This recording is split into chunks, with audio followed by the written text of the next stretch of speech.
Hello, ladies and gentlemen. Thanks for joining me again. I am back, your movie guru, with another review. This time, I'm going to be talking to you about The Tomorrow War. You have probably heard about this film. It is now streaming on Amazon Prime.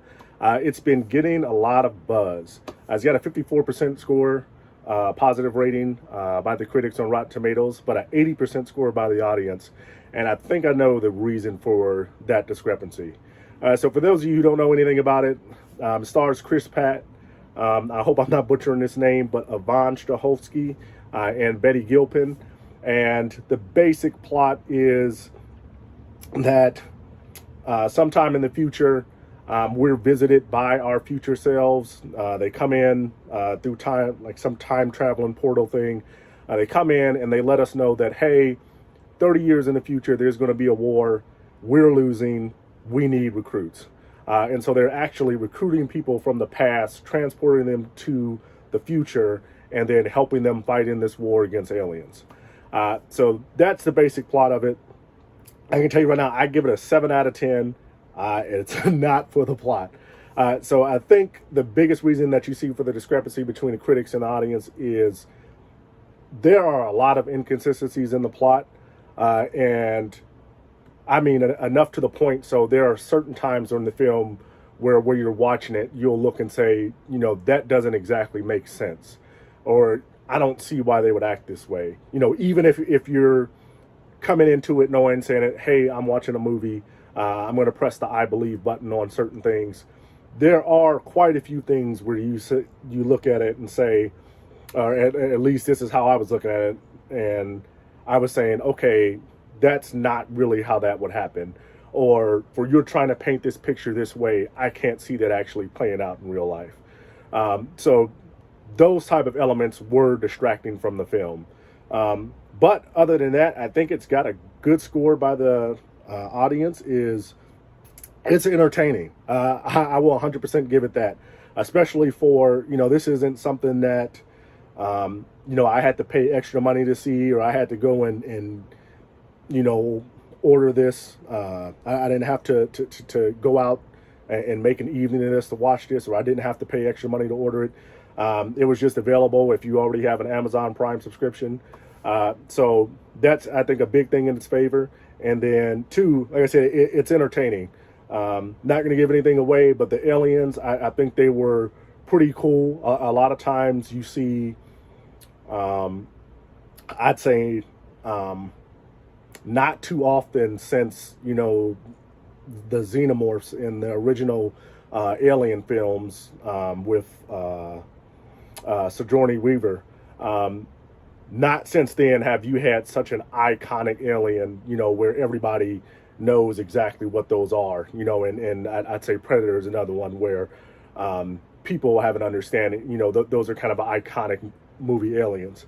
I'm not saying this one is as iconic as those, or I'd put it in the same class, but it was different and entertaining enough where you could say, okay, those things are creepy, or, those things freak me out. They're memorable enough that they help carry the film. And I think that Chris Pratt also does a great job of carrying the film.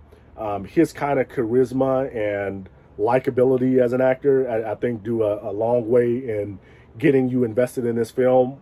Whereas I think otherwise, I really think that if it were an actor that wasn't as likable, I could see that being a distracting point as well, just because I don't think the plot is very strong. With his likability, and like I say, and I think that the aliens are pretty cool, pretty memorable, and definitely make for entertaining battles. I think that's why you see this discrepancy.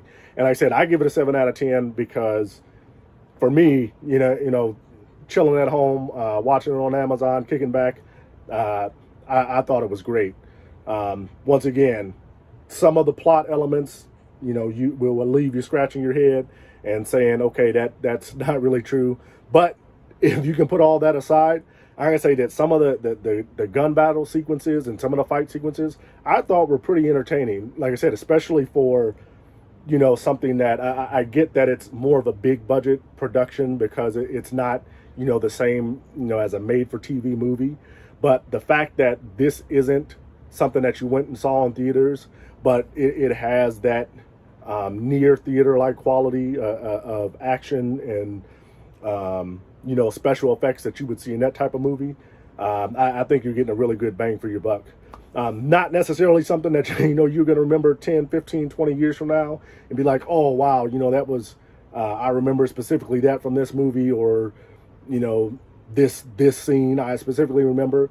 But for what it's worth, it's summer, type of a summer action film. I think it does its job. But that's all I've got to say for this one. I'm gonna keep this one short and sweet. I think it's worth watching. If you've got Amazon Prime, go ahead and watch it. I'd say if there's, I'm not actually sure, but if there's another way that you can watch it streaming, if it's like $3 or $4, I'd say it's definitely worth that to watch it from home, throw something on. If you just want to be entertained, mindless entertainment, it's definitely worth that. That's all for this one. Let me know what you guys think. If you think that I'm insane, that this film was much better than I'm giving it credit for, or you think it's much worse than I'm giving it credit for, and it was a complete waste of your time, leave me a comment. We can talk about it.